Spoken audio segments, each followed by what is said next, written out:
ils passent son temps à se plaindre. Vraiment, ma vie là, je pense que tu m'as oublié. Ah, vraiment, c'est un chien, je sais pas. Deuxième jour, plainte. Troisième jour, plainte. Quatrième jour, plainte. Chaque jour. Attends.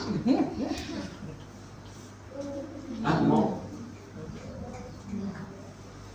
Ça veut dire que cette personne ne réalise pas que Dieu est un Dieu pourvoyeur. Amen. Il n'a pas la communion, il n'a pas la communion. Bref,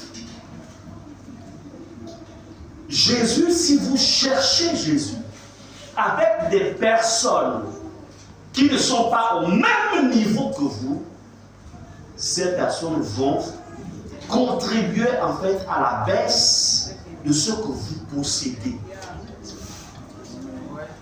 C'est pourquoi, vous savez,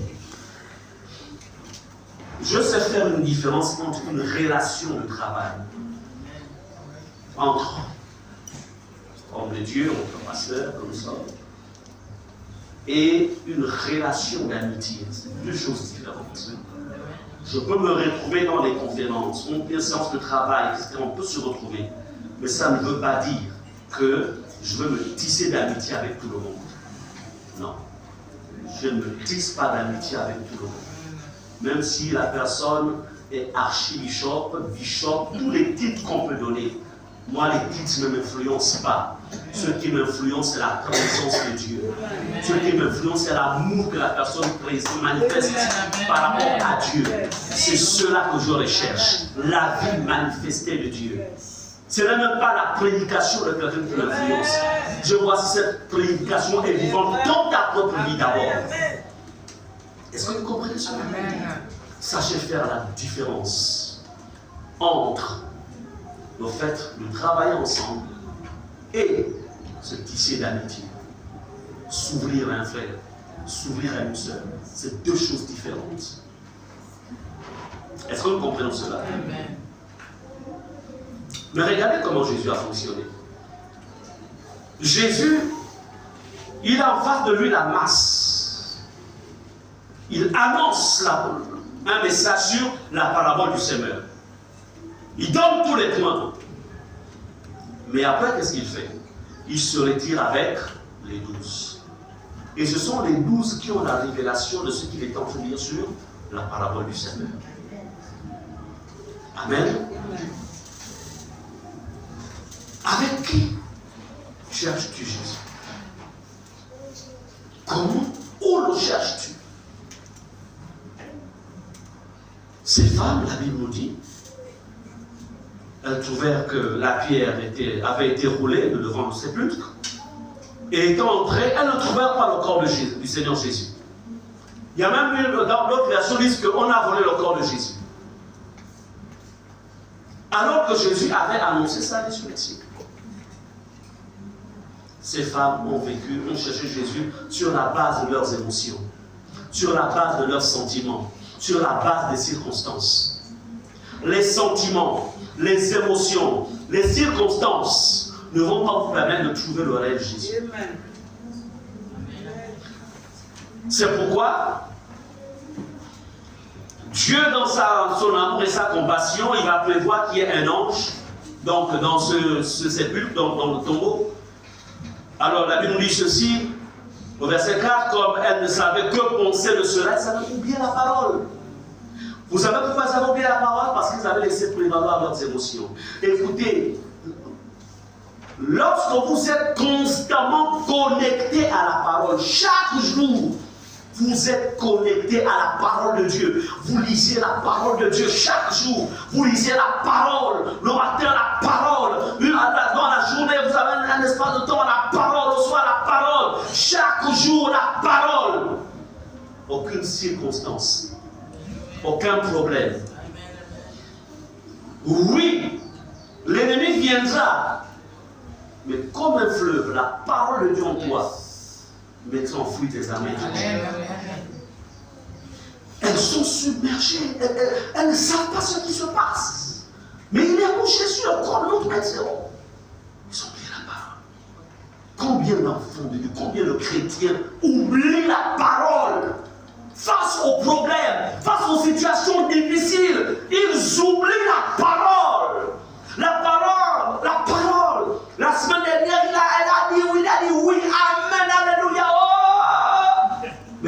semaines après, les fleuves arrivent, il oublie la parole. Il est triste. Il dit même Jésus m'a oublié. Alors que la Bible dit, je ne vous abandonnerai jamais. Elles ont oublié la parole.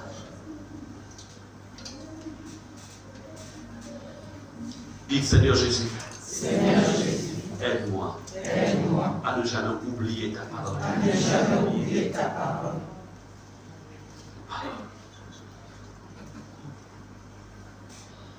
Alors, Dieu dans son amour est obligé de faire manifester un ange. Donc, et on dit, voici, 2 hommes leur apparurent en habits resplendissants. Saisis de frayeur, elles baissèrent le visage contre elle. Et ils dirent, pourquoi cherchez-vous parmi les morts celui qui est vivant?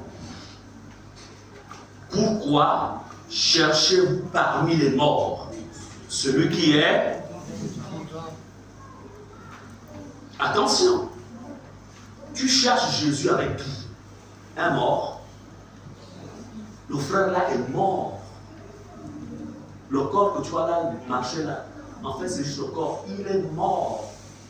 Sa vie est pleine de péchés. Il est mort. La sœur là qui chante là, ou qui prie comme il n'est pas permis, elle est morte. Et tu veux chercher Jésus avec lui? Il va te transmettre la mort. Pourquoi cherchez-vous parmi les morts?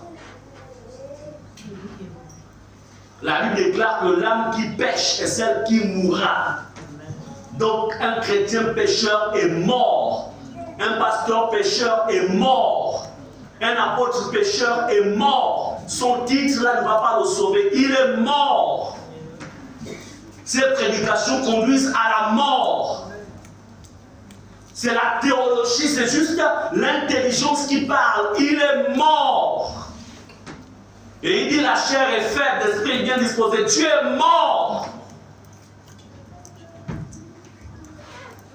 Mort. Jésus dit, pourquoi cherchez-vous parmi les morts? Est-ce qu'on est ensemble?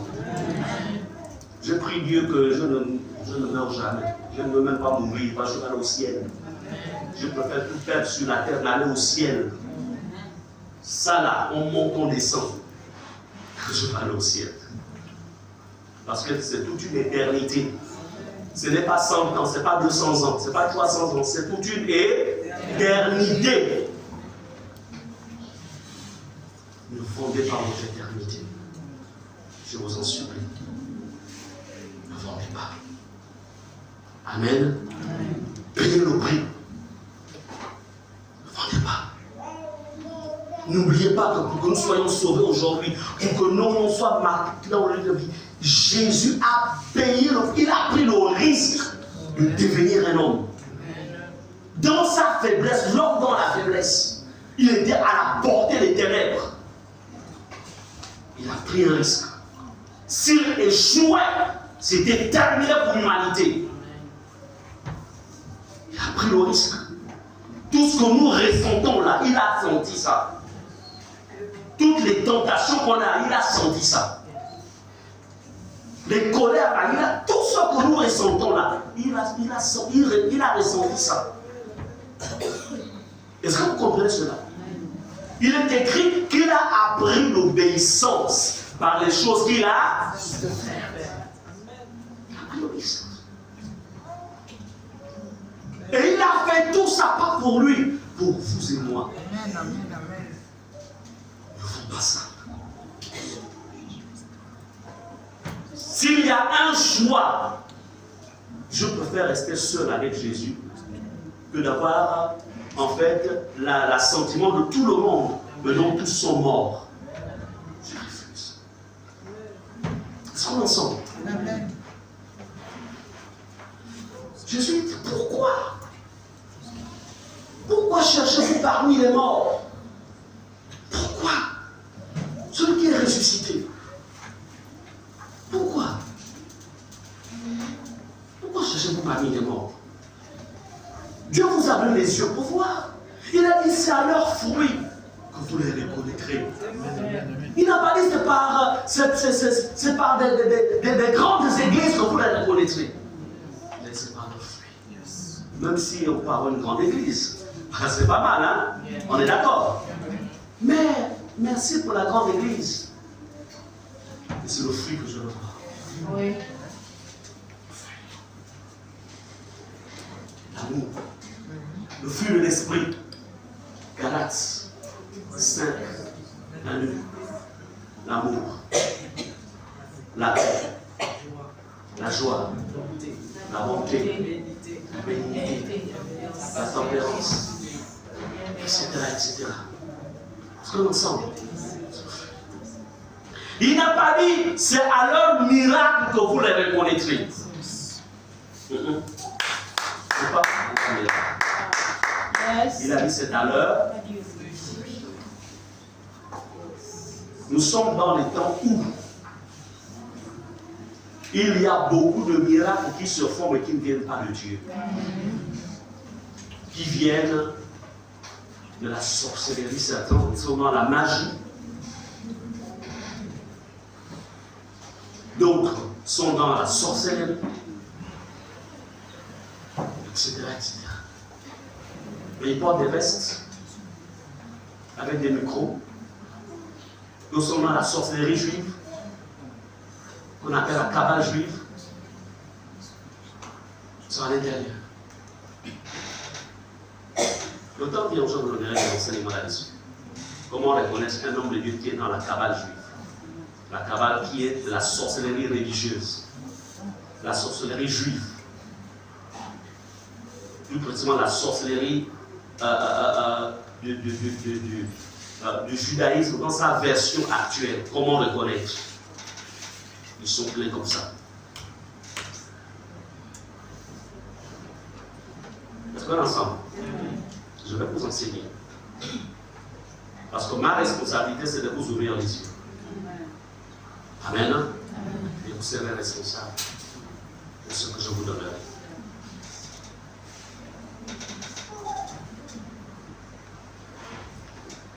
Comment? Il dit pourquoi cherchez-vous parmi les hommes?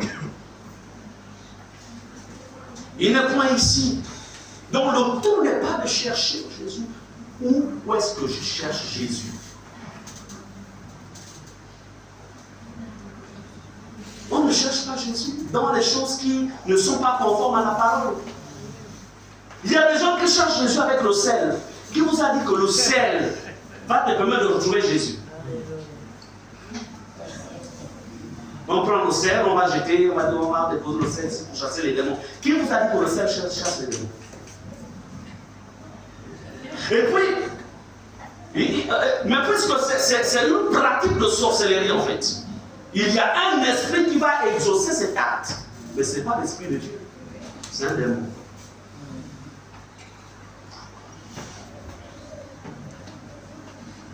D'autres vont chercher Jésus avec l'eau qui revient d'Israël. Ou je ne sais pas d'où. On va vendre ça. Ah bon? Ce n'est plus la parole de Dieu qui est l'eau. C'est maintenant l'eau qui revient du journal là-bas. Jésus n'est pas là-dedans.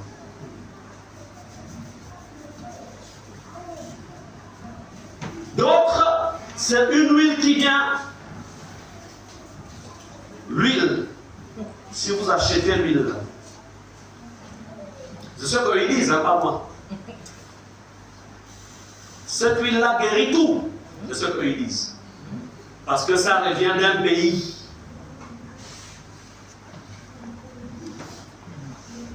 Bon, mais vous savez, comme c'est une huile de puissance, ça coûte 25 000. Et vous avez des gens qui font la queue.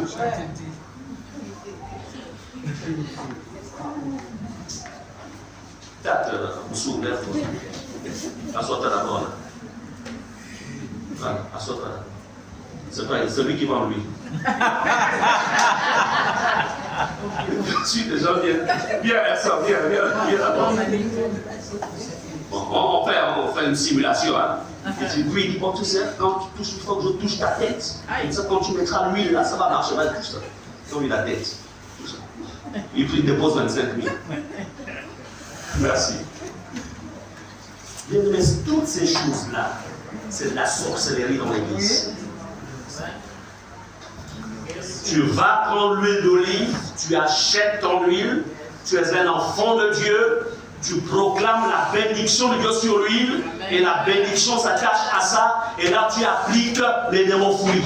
Les démons ne fuient pas à cause de l'huile, mais à cause de la foi qui est en toi, qui relâche l'onction. L'huile n'est tout simplement qu'un point de contact, mais c'est toi au nom de Jésus. Je n'ai pas besoin de l'huile qui revient de je ne sais pas quel pays que vous connaissez. Pourquoi cherchez-vous parmi les morts? Vous comprenez cela? La sorcellerie est rentrée dans l'église, la magie est rentrée dans l'église. Faites attention. Pourquoi cherchez-vous parmi les morts? Celui qui... Oh, ne vous en faites pas. Les témoignages, quand ceux qui font ça ont des témoignages. Mais je vous ai dit que tous les miracles ne viennent pas de Dieu. Les esprits des ténèbres ont la capacité de faire aussi des miracles. Avant que l'évangile ne vienne, nos parents ne s'étaient pas initiés pour aller chercher les guérisons. Ils n'étaient pas guéris. Mais qui les guérissait? C'était Jésus? Non. C'était des esprits de démons qui déplaçaient les maladies. Quand la maladie est au cœur, il déplace ça au cœur, il va mettre ça au pied. Et après, c'est que 2 ans, après, tu ne l'as pas appelé, on dit ça c'est mon nanga. Parce que Satan ne guérit pas. Vous comprenez cela?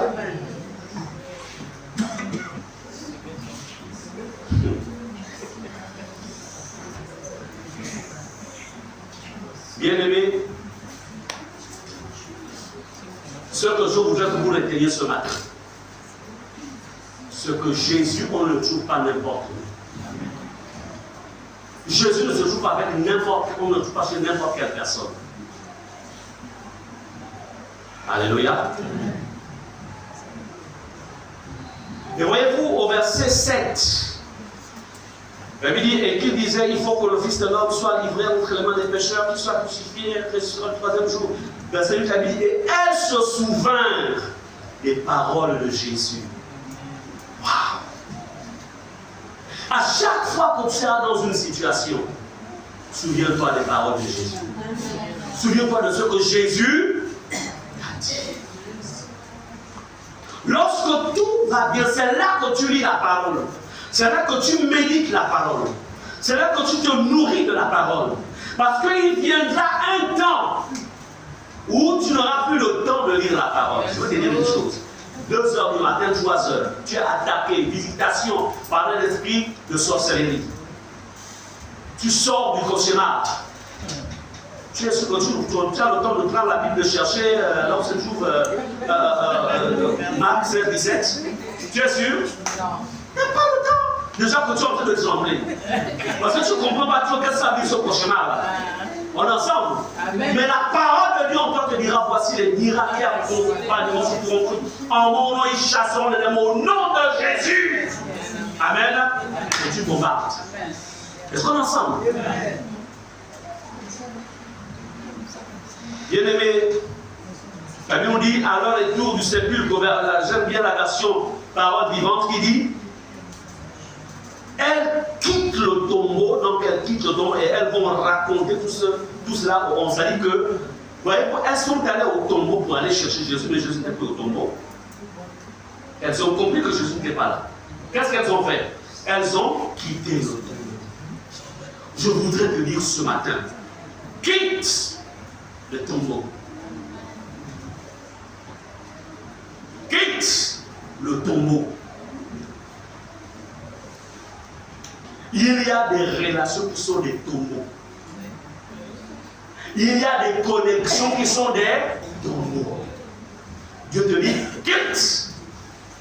Elles quittèrent le tombeau. Quand elles ont vu que Jésus n'était pas là, la Bible dit, elles quittèrent.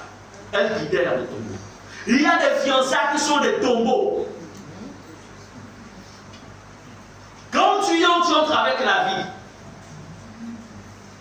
Mais quand, au fur et à mesure que tu restes, la vie s'en va.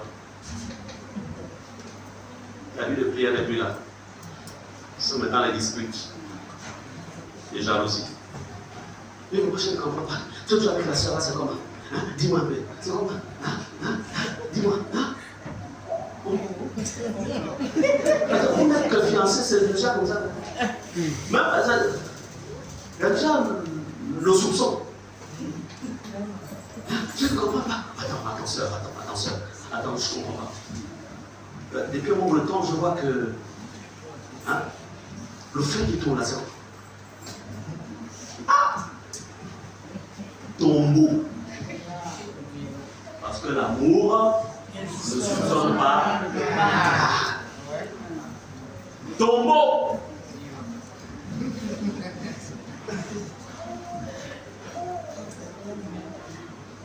Vous savez, la meilleure période de votre vie, c'est quand vous êtes célibataire. Ça, c'est la meilleure période. Tu as le temps d'observer, d'évaluer, de choisir, de réfléchir. Mais une fois ça là, c'est passé.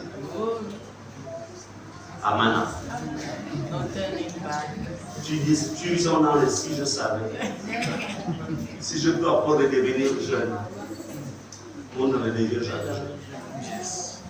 Est-ce qu'on comprend cela? Yes.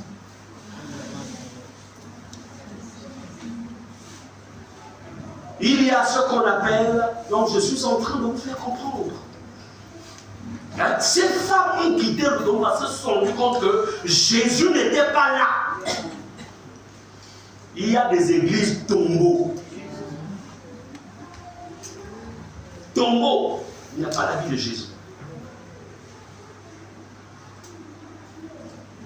Quand c'est comme ça, là, tu prends tes clics, tes claques, tu t'en vas. Si un jour Epata devient tombeau, il ne faut pas rester au. Il faut partir. Et nous, on va régler le passionnerait le monde avec le Seigneur pour aller rechercher la vie. Il ne faut pas rester ici à cause de nous. Vous restez ici à cause de Jésus. Mais ne vous en faites pas. Epata ne deviendra jamais tombeau. Parce que nous, on va au ciel. Et aussi, il faut qu'on monte ensemble. Amen. Amen. Elles ont quitté le tombeau. Ne soyez jamais rattachés à quelqu'un par l'âme. Ne soyez jamais rattachés à un endroit par l'âme. Yes. Jamais. Yes. Beaucoup, en fait, se perdent à cause du lien de l'âme. Yes. Mais je vais encore faire comment? Je suis là depuis longtemps. Déjà, ma mère était ici, ma grand-mère était ici, mon arrière-grand-père était ici. Nous aussi, on est venus, on est là, on va encore faire comment? C'est pas grave. Dieu est amour, de toute façon, ça va changer. Ça va changer.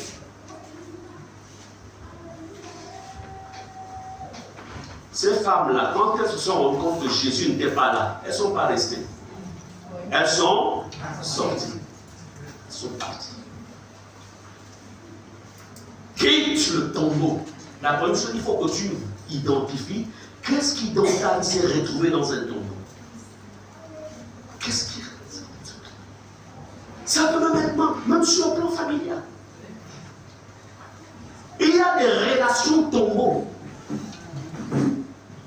Pendant que toi tu vas apporter la vie, mais l'autre t'apporte en fait les ossements desséchés. Dieu te dit quoi? Va chercher l'onction qui avait été déposée sur le prophète, je pense que c'est Ézéchiel, qui a pris le temps de prophétiser sur les ossements le temps que la vie revienne. Amen. Bien aimé, je vais descendre. La première chose que vous devez comprendre, Jésus, on le recherche, il est dans sa parole. Jésus est dans sa parole. Il n'y a aucun autre livre qui peut égaler Jésus, plutôt la Bible. La parole est le livre unique, la parole de Dieu, qui va être le socle de notre vie. C'est pourquoi dans Matthieu 7, verset 22 à 23, il est écrit: pendant qu'il parcourait la Galilée, Jésus leur dit, le Fils de l'homme doit être livré entre les mains des hommes. Et ils le feront mourir, et le troisième jour il ressuscitera. Ils furent profondément attristés. Voici cette parole qu'il avait donnée en fait avant qu'il ne meure, mais que ces femmes en fait avaient négligée ou avaient oublié. Jésus est dans sa parole. Faites de la parole de Dieu le centre de votre existence. Je voudrais vous dire qu'il n'y a rien qui soit hors de la parole. Votre vie professionnelle se trouve, la sécurité de votre vie professionnelle se trouve dans la parole. Votre santé se trouve dans la parole. Votre vie spirituelle se trouve dans la parole. Tout est dans la parole. Votre avenir est dans la parole. Dans Jérémie est écrit, car je connais le projet que j'ai formé pour vous. Projet de paix et non de malheur, un avenir et de espérance. Tout est dans la parole, tout. Donc quand tu dis, ah, parce que je m'inquiète de mon avenir, parce que je vois ma vie avancer. Je ne sais même pas ce que je vais devenir dans 10 ans. L'avenir pour laquelle tu t'inquiètes est dans la parole. Il dit, il a formé pour toi des projets de paix et non de malheur. Donc mon avenir, il n'y a pas un programme de malheur selon Dieu. Il n'y a qu'un programme de bonheur. Est-ce qu'on est ensemble? Amen. Ah mais pasteur, je vois, même ceux qui sont venus après moi sont en train d'avancer, ils courent. Quand je suis là, je regarde seulement. Dieu te dit, au temps marqué, il viendra te chercher. Il te fera rentrer. Chacun d'entre nous, chacun a notre destin. Chacun. Amen. Amen. Il y a des courts, il y a des longs, il y a des moyens, il y a des. Mais chacun sa destin. Yes. Est-ce que c'est parce que l'autre mesure 1m90, comme il a 1m90, il peut certainement être un bon basketteur. Hein? Mais toi, avec ton 1m68,9, tu peux être un bon footballeur. Chacun sa destinée. Donc maintenant il faut. Mais pourquoi Dieu tu ne vas pas donner? Tu aurais pu me donner 1m90 et tu joues pour avoir 1m90.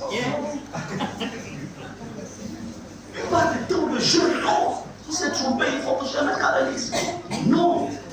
Tu as ta destinée de réussite, de succès. Seulement demeure dans la parole. Yes.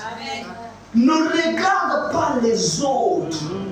Regarde Jésus qui, lui, te fera rentrer dans cette appel.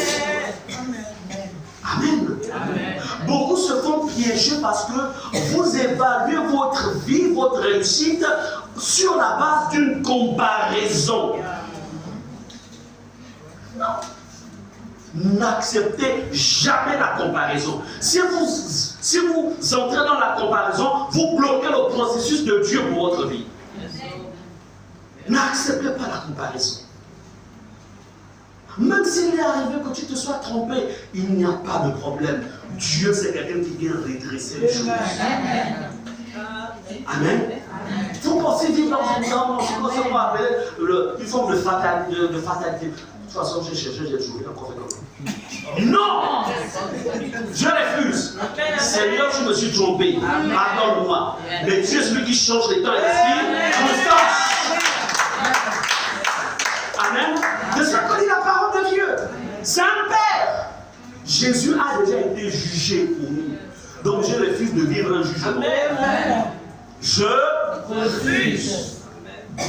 Il y a des choses qui se collent aux vies des gens, pas parce que Dieu le veut, mais parce que tu as décidé d'abandonner le combat. Yes. Je refuse. Tant qu'il est vivant, amen. Je refuse. Seigneur, tu changes. Sommes ensemble. C'est ça la parole de Dieu. Bien-aimé, Jésus, où le trouves-tu? Jésus se cherche dans les temps de prière. Beaucoup parmi vous ne priez plus. Qui a un portable là? Non, mais là, votre portable. La personne ne prie plus. Le matin, elle va mettre une prédication. Elle ne suit même pas la personne n'est même pas abonnée même à la chaîne YouTube même de l'église. On dit qu'elle va quand même voir la prédication que l'homme de Dieu a donnée, la Bible a donnée. Il va aller chercher Christ au kilomètre. Il est là, c'est sa prière de 6 heures. Pendant 15 minutes, il écoute le message. Et puis après, pendant le temps de pause là, à midi aussi, il va suivre un clip chrétien. Et puis le soir, avant de se coucher, là encore, il va aller voir tous les messages qu'on lui a envoyés sur je ne sais pas quoi, TikTok ou je ne sais pas. Et puis après, il écoute encore un petit il va encore écouter un message. C'est-à-dire que sa vie est basée sur les restes. On vous a dit que les restes a nourri quelqu'un. Qu'est-ce que je veux dire par les restes? Je veux vous dire ceci. La chose qui va vous faire croître dans le Seigneur, c'est lorsque ce que tu manges vient tout voir de lui-même qui est le pain de vie. Amen. Si vous ne prenez pas du temps avec celui qui est le pain de vie, si vous ne prenez pas du temps avec celui qui est la source d'eau vive, vous n'allez pas vite grandir dans la foi. Les prédications et les enseignements que nous vous donnons ont pour objectif de vous motiver pour que vous preniez du temps avec le Maître. Je ne veux pas dire qu'on va négliger les enseignements, c'est pas ce que je veux dire. Mais on ne peut pas d'abord faire passer un enseignement à la place du temps que tu prends avec lui-même le Maître Jésus. Non. Amen. Amen. C'est pourquoi le temps de prière, c'est important. Regardez dans Matthieu 17, verset 1 à 3. Regardez ce qui suit. 6 jours après, Jésus prit avec lui Pierre, Jacques et Jean, son frère. Et il les conduisit à l'écart sur une haute montagne. Verset 2. Il fut transfiguré devant eux. Son visage resplendit comme le soleil. Et ses vêtements devinrent blancs comme la lumière. Et voici Moïse et Élie leur apparurent, s'entretenant avec lui. Quels sont ceux qui, parmi les disciples, ont participé à cette expérience alors qu'ils étaient 12? Il n'y a que 3. Pierre, Jacques, Jean, parce qu'ils étaient au bon moment avec Jésus sur cette montagne et ils ont vu quelque chose que d'autres n'ont pas eu l'occasion de voir, si ce n'est que le rapport que les autres leur ont fait. Les plus grandes richesses, les plus grandes révélations, les solutions les plus profondes viendront, vous seront données dans le temps que vous passez avec le Seigneur. Yes, c'est vrai. Ils ont vécu la transfiguration parce qu'ils étaient avec le Seigneur sur la montagne. Il y a des domaines dans ta vie qui seront transfigurés parce que tu passes du temps au bon avec le Maître sur la montagne. Est-ce qu'on est ensemble? Donc, Jésus, on le cherche dans la prière. Et là encore, je crains que Jésus ne vienne un vendredi. Je n'ai pas dit qu'il viendra vendredi, mais je crains qu'il ne vienne un vendredi. Parce que le vendredi ou le jeudi, pour certains, c'est-à-dire que la prière est la chose la moins, c'est-à-dire la plus négligée dans l'église. Je crains. Je crains.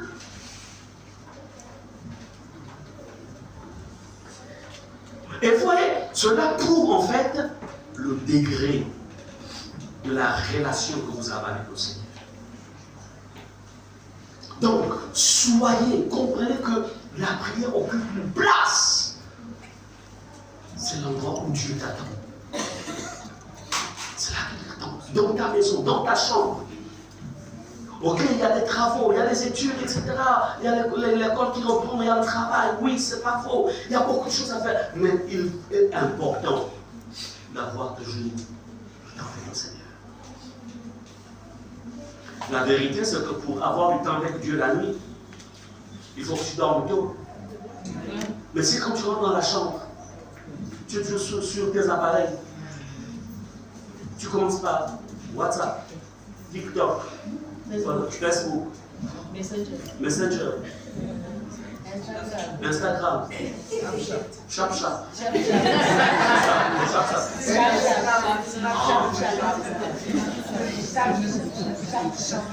Rien que tout ça, ça te prend 1 heure 30 ou 2 heures. Et le diable tient un bandit. Au moment où tu veux maintenant lire la Bible, au commencement était la parole.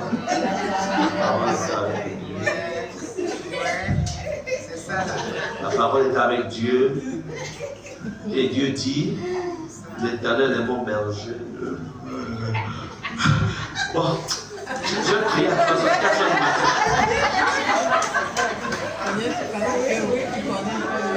Toute l'énergie, le diable a volé ça avec le temps que tu as passé sur les réseaux sociaux. Vous comprenez cela? Écoutez, cette fois la Bible déclare que le royaume de Dieu est fort, ce sont les il faut programmer. Bon, par exemple, bon, les réseaux sociaux, moi je peux peut-être prendre 15 minutes, 30 minutes. Le plus, c'est ce qui est très important. Peut-être 15, et puis après, bon, je prends 1 heure avec mon Dieu. Amen. Et puis à partir d'une certaine heure, je dois dormir. Peut-être 22 heures, je dors. Amen. Soyez disciplinés. Sans discipline, on ne peut pas aller loin. Discipline. Mais toi, 1 heure du matin, tu es sous le drap, ma chérie. Les parents, c'est le moment d'arracher le smartphone à vos enfants. Arrachez ça. L'école est arrivée. Sauf quand ils doivent faire des recherches. Mais arrachez le smartphone. Vous cachez. Ils ont le téléphone, donnez-leur des allô. Parce que beaucoup sont en fait de l'idolâtrie.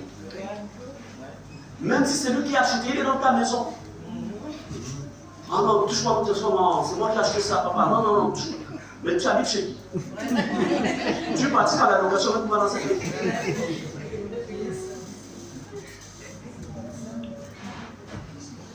En fait, bref, c'est pour dire que c'est une nouvelle idole qui est là, mais très subtile.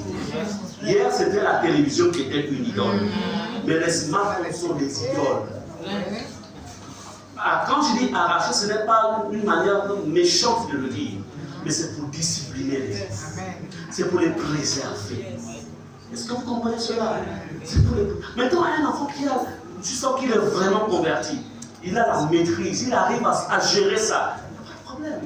Mais si c'est l'appareil qui le conduit, qui le contrôle, au point même, les leçons, tout ça, ça vient en seconde position.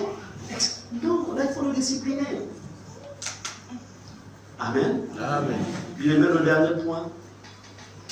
En ce qui concerne la recherche de Jésus. Où cherches-tu Jésus? Bien-aimé, Jésus se cherche en fait à partir de ton cœur. Il va se révéler à toi à partir de ton cœur. Ce peut être écrit dans le livre de Proverbes, garde ton cœur plus que toute autre chose. Car c'est de lui qui vient la source de la vie. Jérémie 29, verset 13 à 14 déclare, vous me chercherez et vous me trouverez si vous me cherchez de tout votre cœur. Verset 14, je me laisserai trouver par vous, dit l'Éternel. Garde ton cœur. Dieu n'habite pas dans notre âme. Dieu n'habite pas dans notre corps. Dieu habite dans notre esprit qui est à l'intérieur de notre corps. Garde. Puisque Dieu habite dans ton cœur et il se révélera à toi à partir de ton cœur, alors maintiens ton cœur propre. ne permet pas à tes yeux de voir n'importe quoi. L'œil est rattaché, c'est que les yeux voient. L'œil envoie le message parce que l'œil c'est l'organe, mais la vue c'est le sens. L'œil envoie le message à la vue et la vue impacte l'esprit, le cœur. L'oreille c'est l'organe, mais l'ouïe c'est le sens. Ce que tes oreilles écoutent, ça envoie le message en fait à lui. Et lui transmet aussi le message en fait au cœur. Je vais prendre un exemple. On est ensemble et puis quelqu'un vient critiquer quelqu'un d'autre ici. Tu n'as pas vu la personne. Alors on va prendre un exemple. On prend un exemple. Prenons le couple ancien. Venez ici. Alors, non, toi tu t'assois là. Tu peux t'asseoir. Voilà, ils sont mariés, n'est-ce pas? Hein? Et puis je commence à dire, tu sais, ta femme là, non. En fait, il faut quand même faire attention. Hein. Parce que depuis un moment de temps, ça c'est pas clair. Alors, qu'est-ce qui va se passer? En fait, il écoute avec quoi? L'oreille. L'oreille envoie le message à quoi? À qui? À lui. Ça passe par lui, le sens. Lui envoie le message. Et puis, le soir, quand il rentre, il avait l'habitude de donner du soir à sa femme le soir. Quand il rentre, ce jour-là, parce qu'il rentre sans faire du soir à ta femme. Alors, arrête pour le message. Et puis la femme dit, ah, c'est comment? Non, ça va, on va. Ah, attends. C'est quoi le petit nom que tu as vu? Yo-yo, c'est quoi? Hein? Champion. Mais ce jour-là, elle aussi, elle va plus l'appeler sur le attends, t'as fini.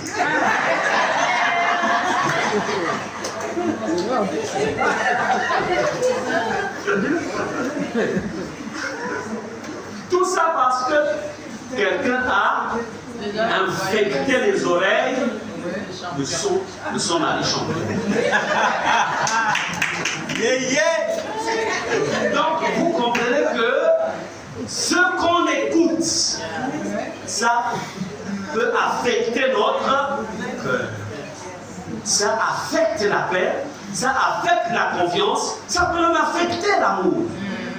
Maintenant, il faut un travail spirituel pour se dégager de tout ça, pour qu'il ne laisse pas place à la colère, et puis parler normalement, mais voici ce que j'ai appris, qu'est-ce que toi tu me dis?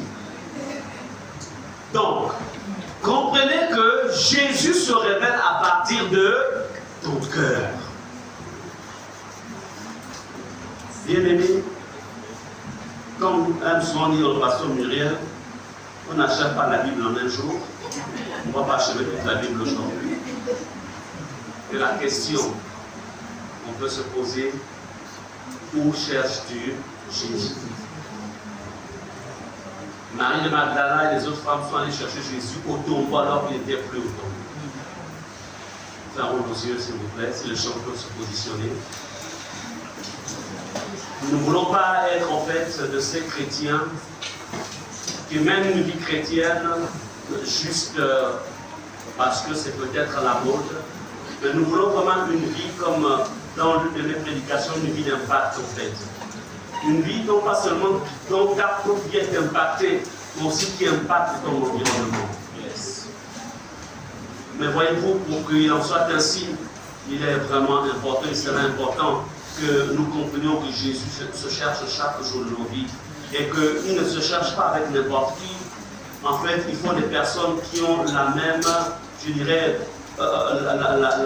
qui ont la même consécration, la même sanctification, la même réalité du Dieu que tu as découvert. La première chose que tu feras ce matin, c'est tout simplement de t'examiner et de voir comment tu mènes ta vie avec le Seigneur, de quelle manière. Et quel est ton point de faiblesse?